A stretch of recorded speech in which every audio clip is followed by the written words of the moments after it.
নমস্কার।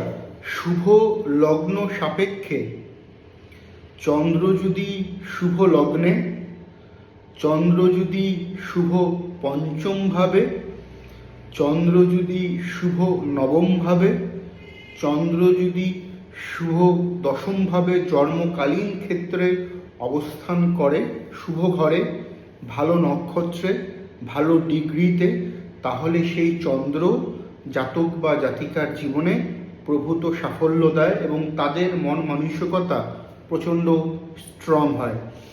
এছাড়াও চন্দ্র কিন্তু বৃষ রাশির ঘরে, চন্দ্র কর্কট রাশির ঘরে, চন্দ্র তুলা রাশির ঘরে, চন্দ্র মীন রাশির ঘরে শুভ নক্ষত্র পেলে সেখানেও চন্দ্র কিন্তু জন্মকালীন ক্ষেত্র থেকেই ভালো ফল জাতক জাতিকাদের উদ্দেশ্যে প্রদান করে থাকে।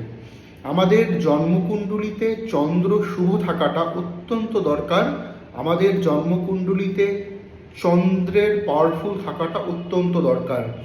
কেননা লালুক মানসিকতা, কঠিন পরিস্থিতি থেকেও নিজেকে মেলে ধরার ক্ষমতা, ঘাবড়ে না যাওয়া, নিজের সততা অনেস্টি থেকে সরে না আসা, এই সমস্ত কিছু কিন্তু শুভ চন্দ্রের প্রভাবেই জাতক জাতিকারা ভোগ করেন।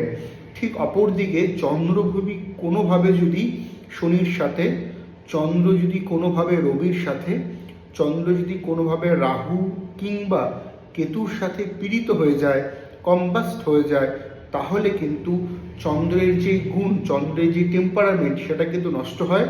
উল্টে চন্দ্র কিন্তু সেই জাতক জাতিকাদের মধ্যে প্রবল থেকে প্রবলতর কিন্তু সমস্যা তৈরি করে, নার্ভের সমস্যা তৈরি করে, যেটাকে স্নায়ুজনিত দুর্বলতা বলা হয়, মায়ের হেলথের বিষয়ে সমস্যা তৈরি করে, মহিলা রিলেটেড সমস্যা তৈরি করে এবং অবশ্যইভাবে মনের উপরে প্রচুর আজে বাজে চিন্তা কিন্তু সেই অশুভ চন্দ্রের জন্য তৈরি হয়। নমস্কার।